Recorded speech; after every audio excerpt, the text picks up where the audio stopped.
Welcome back everybody to part 5 of our controller modeling series. So today we're going to be making the trigger buttons, and you see I have a back picture reference of our controller right here. So you can see they're kind of an odd shape, so we're going to do our best to simulate that. So let's just kind of jump into it.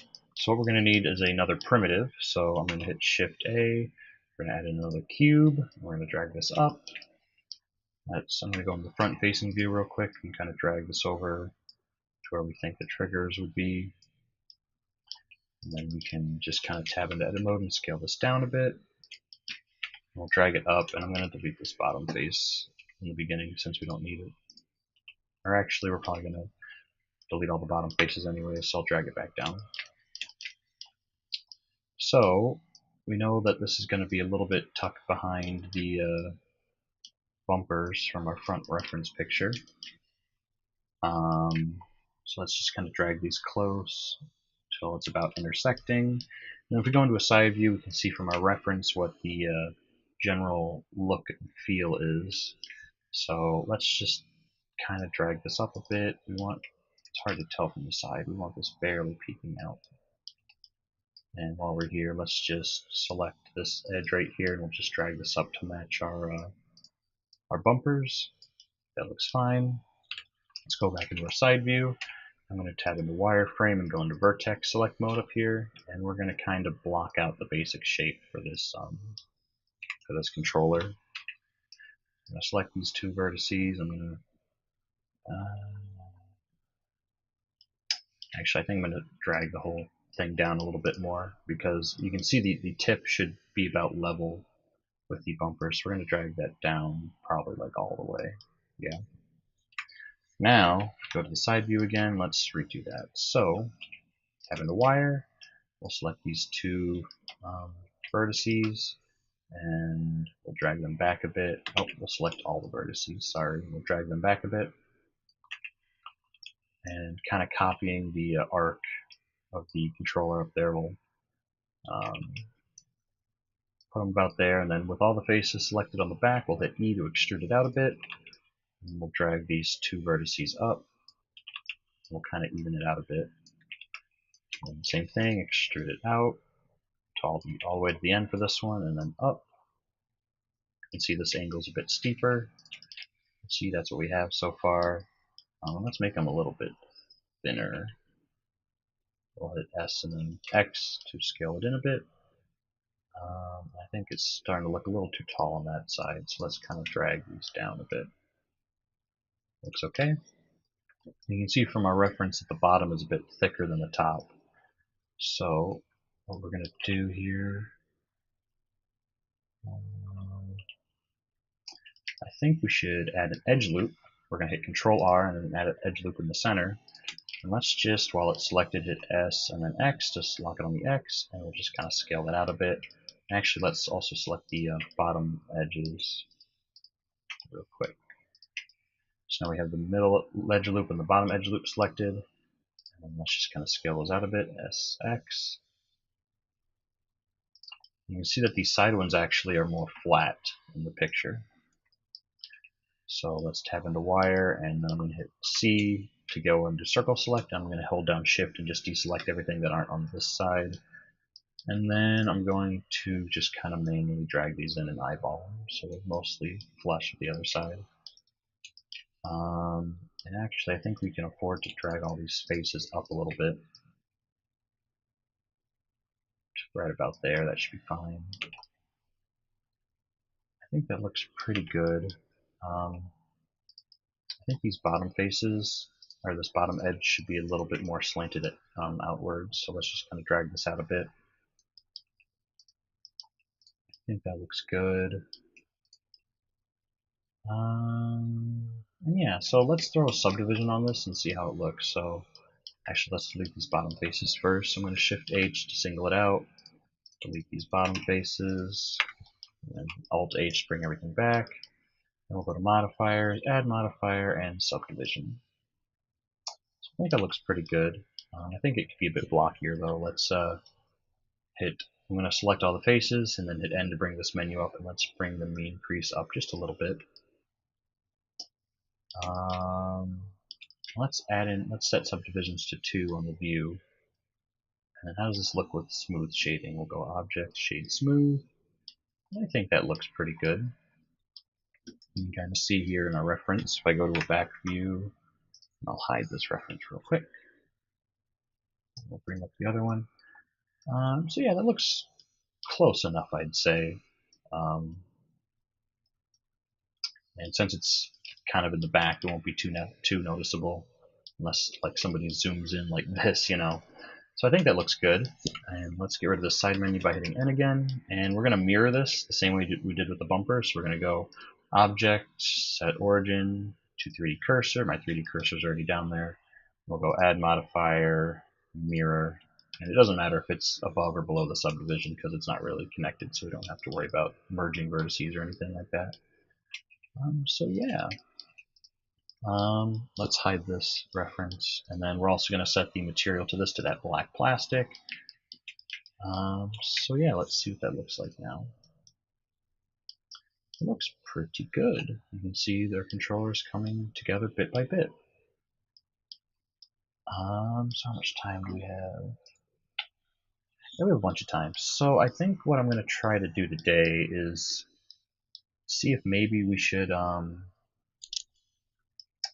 I'm kind of thinking the controller is still a bit too blocky. We might need to add another subdivision. So let's take a look and see how that turns out real quick. So I'm going to select the controller. I'm going to go to Modifiers. I'm going to hit Add Modifier, and we're going to do another subdivision. And you can see that some of those rougher edges are kind of gone now. So if I go into Rendered View, see how it looks a lot smoother. If I turn it off, you can see how it looks a little too blocky in some areas, even though we have smooth shading on. So I think with that, it actually looks pretty nice. So yeah, I think what I'll do is I'm going to Alt Select, deselect everything, and then I'm going to just circle select everything in this area of the controller. I'm going to Shift D it to make a copy, and then I'm going to make a new collection. I'm going to call this Backup 2. Okay, and I'm going to move this all to Backup 2. And I'm going to make Backup 2 untouchable and invisible. Because what we're going to do now is we're going to try to add some of the this. Let me see if I can bring it up. Some of this geometry, not here, but this like flatness in the controller right here, as well as on the D-pad. And that's going to require some sculpting and normal map. So this will be a little complicated, but if you follow my instructions very closely, it should be fine. Also, while we're here, and we'll leave that as is. I kind of don't like how this isn't very blocky on the bottom, but we already duplicated it, so maybe I'll fix that later. You can do it on your own if you want. Just, you know, you could put an edge loop here, or if you ideally you can delete the bottom faces for the shape. So I'll show you what I'm talking about real quick, but my backup doesn't have it saved. So if you delete the faces, it'll go straight down in the controller, but it looks like there's some other problems, so we'll just leave it as is for now. Anyways, let's move on to sculpting. So sculpting, it can be a bit difficult, but all we really need to do right now is we're going to select the controller body, and we're going to hit Shift D to duplicate. And then what we're going to do is I'm going to make a new collection to kind of make it easier to read. So I'm going to hit New Collection. I'm going to name this Sculpt. I'm going to hit OK. I'm going to move the duplicated controller body to Sculpt. And I'm also going to name it Sculpt. So what I'm going to do is with the Sculpt selected, I'm also going to Shift click the controller so I have both controllers selected. And I'm going to hit Shift H to single them out. And then I'm also going to get rid of the non-sculpt controller. So you can see I have sculpt collected over here. So if I click over it, it selected the controller that is exactly on it. And then if I hit H, that one will disappear. And now sculpt is the only one in the scene. If you're not sure, just make sure that this one is visible and it's the only one visible. You could also alternatively deselect everything. Just select sculpt by clicking on it and hitting Shift H. So what we're going to do is we're going to go into Sculpting view right here by clicking the tab. You can see here's our object. And actually what we're going to do is we're going to go to modifiers, and I'm going to actually reset. I'm going to have to I'm going to unhide everything, and then I'm going to make sure that my non-sculpted object is selected. I'm just going to apply the subdivision to both controller bodies for now. And now I'm going to single out sculpt. Sorry, Shift H, go to the sculpting tab. Here we are. So what we need to do is we need to make this flat part of the Xbox controller. I'm not really going to do these side like bevels. I'm just going to focus on this like indent here, and then we're also going to add one for the D-pad. So what we need to do is there's a bunch of tools on the side, but what we need is the flatten tool right here. We're going to make sure it's set to minus and not plus, and we're going to go over to the brush tab right here, and I'm going to turn on Dino Topo, which basically, whenever you use the sculpt brush, it'll add new geometry. So for example, right now it's on, and you'll notice if I use the brush, it'll make smaller little triangles and like little, basically just creates geometry whenever you use the brush. Otherwise, if you don't, what will happen is it'll just try to reuse the geometry that's already on the controller, and you see it doesn't really have a, you see it doesn't add the geometry, it just tries to use what's already there. So I just Control Z'd all that, and we're going to make sure Dino Top is on. This also ruins your mesh basically, so this mesh isn't going to be, you can't really UV unwrap it without losing your mind, so we're going to be using this to bake to our not our original controller. This is the duplicated one. So it also helps if you have a tablet, but you can get away with a mouse. I'm going to be using a tablet in this case because the pen is pressure sensitive. So what I'm going to do is I should actually really bring back that reference picture if I can. So with sculpt selected and the controller reference, I'm going to hit Shift H. I'm going to go back into sculpting with our controller selected. I'm going to turn back on Dino Topo because that got turned off for some reason. And in front view, I can see my controller. So I'm going to go into wireframe, and with the flatten brush enabled, what I'm going to do is I'm going to zoom in here. I'm just going to start. I'm going to start with an outline, but I'm going to just kind of flatten this general area real quick. I'm going to jump into solid view now. I'm going to turn up the strength a bit as well. I'm just going to start using this flatten brush to flatten out this area where that like Xbox indent is for the Xbox button. So you can see here I am, I'm just flattening it a bit. And by default the mirroring is on, so anything you do on this side will also affect on the other, as you can see. So I'm just going to flatten this out a bit. And if you see, if I change the view, see how that's getting pretty flat? Might need to be a bit more aggressive with it. So I'm going to make the brush a bit bigger by hitting F, and then when you move your mouse, you'll see the brush gets bigger. So when you click, it'll set it to that new size. So I'm just going to kind of continue to flatten this out a bit. And then let's just a little bit more. And you can see we're getting that flatten effect. And now what I'm going to do is I'm going to hold down Shift, and that'll switch it automatically to smoothing mode. I believe so. Yeah. And then I'll just kind of smooth this out a bit while holding Shift. It looks pretty good. Now I'm also going to change it to, where is it? Clay stripes. And what I'm going to do is I'm going to turn down the strength a bit, and I'm just going to kind of lightly brush around this area to create some more geometry, because this normal map might look a little wonky if we don't have enough like supporting geometry.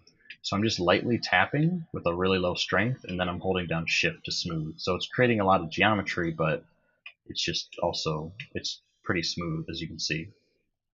So I'm going to go back to the flatten brush, and what I'm going to do is I'm just going to keep on flattening this out and then smoothing until we get a really nice indent, as you can see in our reference. I'll go down a bit more.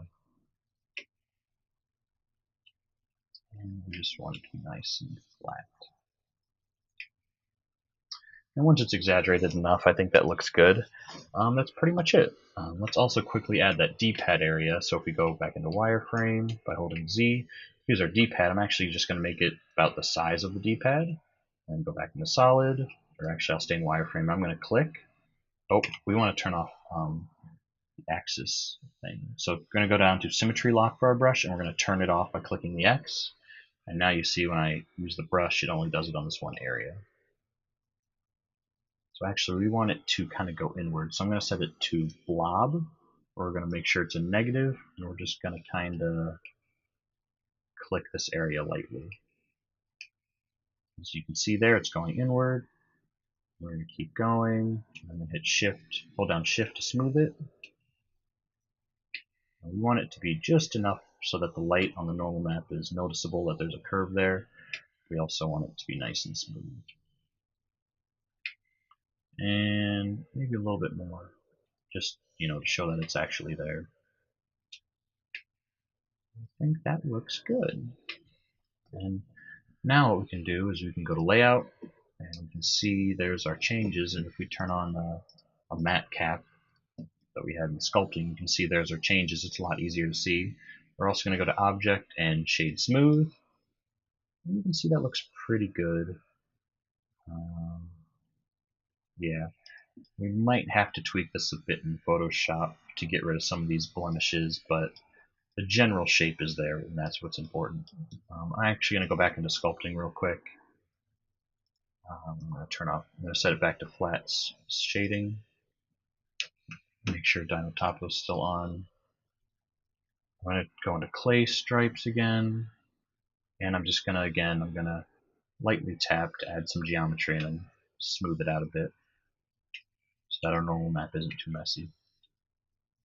And since my axis locking is off, I need to make sure that I'm doing this on both sides. So again, just kind of lightly tapping, and then after the new geometry is created, I smooth it out. So, well, I think that's good enough for our purposes. I'll also do it here a little bit. Lightly tap, and then smooth it, and that should be good. So we're going to go back to Layout, Object Sets Shade Smooth, and we have a little bit of time left, so we can quickly make a normal map for this object. So I'm putting my tablet back.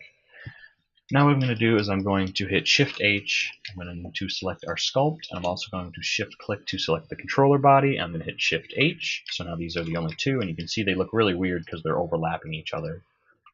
You can see one's here, one's there, and we want them to overlap. So do not move your objects at all. They have to be exactly on top of each other for this. So what we're going to do is we're going to make sure that our normal controller body is selected. We can rename this controller body in our collection. With our controller body selected, we're going to go to the Material tab, and we're going to click on this 21 thing so we make a new reference of the material. We're going to name it controller body, and we want to make a new material because we don't want all the other materials to have the same normal map. So now we're going to go to the Shading tab, and this is a bit complicated to make a normal map in Blender, so just kind of follow along exactly. What we're going to do is we're going to hit New over here in the UV tab, and we're going to make a new texture, or a new image, and we're going to call it Controller Normal Map. And then for width and height, we're going to add a star and then 2 to times it by 2. Star 2. So now we just doubled the width and height. And then we're going to hit OK. And you notice it makes a big old black texture. Another thing is we should probably properly normal map this, but for now I'm just going to do the quick and hacky method. So making sure our controller body is selected, I'm going to hit Tab to go into edit mode, hit A to select everything, and I'm going to hit U, and I'm going to hit Smart UV Unwrap. So this is just going to have Blender manually or automatically unwrap your shape for you, which isn't necessarily good. We'll probably properly UV unmap this later, but I just want to give the example of how this normal map is going to look. So I'm going to tab out of edit mode. So now that our object is UV unwrapped, which it has to be, what we're going to do is we're going to select. We're going to select our. Actually, no. With our base controller selected, and we're in the controller material, we need to now add a node. So I'm going to hit Shift A, click on Search. I'm going to type in Image. We're going to add an image texture. We need to make sure that we click this little drop down, and we're going to click Controller Normal Map. So we need to have a node here with the created image texture selected. We also need to make sure this is selected in the node editor for Blender to bake it to this texture. So now we're going to go to the render tab. We're going to go down to bake, and we're going to hit bake type, and we're going to set it to normal. And with our sculpt selected first, we're going to shift click on our base controller. So we need to make sure that the base controller that we want to bake to is selected last, because that's what is going. The normal map is going to be projected from the sculpt texture to the normal controller body. So I'm going to hit select to active because we want it to go from the selected object to the active object, which is the active object is the base controller. And then we're going to select ray distance, and we're going to bump it up just a little bit. 0.09 should do it. We'll check back and see if it works. And making sure that it was selected in that order and you have the normal node selected, you can just click bake. And then you'll see a little progress bar down here. And in this case, it crashed Blender. Interesting. And after you repeat all the steps in the video because you forgot to save, don't forget to save before you do this bake. So you select the sculpt first, and you shift click, and then what you do is you click bake. Okay, looks like we have something here. So let's see how this looks. So you can see this is our finished normal map on the side. So this texture right here is now this normal map. So all we have to do to test it is let's hide our sculpt real quick. So now we have just the base controller. And in the material tab for it, we are going to hit Shift A. We're going to search normal map. We're going to click the normal map node. We're going to set color to non-color data because this isn't colors. This is supposed to be data for the normal map. We're going to drag the color tab to the color tab and the normal map tab to the normal map tab on the principled shader. And now let's see if we go into the material view, you can see there's our indent on the top and the side. And if we bring back all of our shapes, let's turn off the sculpt view altogether by clicking these buttons up here. Let's go into the rendered view. I'm going to Alt-A to deselect everything. And let's hide these references as well. And you can see we have that slight indent for our controller. And the button, it's less apparent. I probably could have made that one a bit bigger. But yeah, I think it looks good. Let me make sure that this button isn't borrowing. Yeah, okay. There's some shading artifacts on our button. That might be because the bevel modifier isn't applied. But yeah, you get the idea. So with the normal map, we're able to add this fake geometry. So like, for example, if I show you real quick, so this is without the normal map. You can see it looks smooth. But if we add the normal map, it'll add that fake like bump on it. So yeah, it's just another way to kind of trick your eyes into thinking that there's a bit of depth there. I probably should have made the one around the D-pad a bit harder. And you can see there's some slight artifacts there, but you can get rid of that in Photoshop. You can see them on the normal map right here. You could just sample the color purple and then just kind of draw that, and that'll get rid of that. Again, see without the normal map. Although there is a bit of something there. Not sure what that is. That might just be because we only have one light in our scene. But yeah, you get the general idea. So yeah, that's how we can use normal maps to make our object look a bit cooler. In the next video, I believe we'll probably be doing more things with UV editing and texturing. Or we might also just add more lighting to our scene to kind of get a feel for our controller so far. I know we also have to add some textures to our buttons and thumbsticks and such. So yeah, so that's it for now. Thanks for watching, and I'll see you in the next one.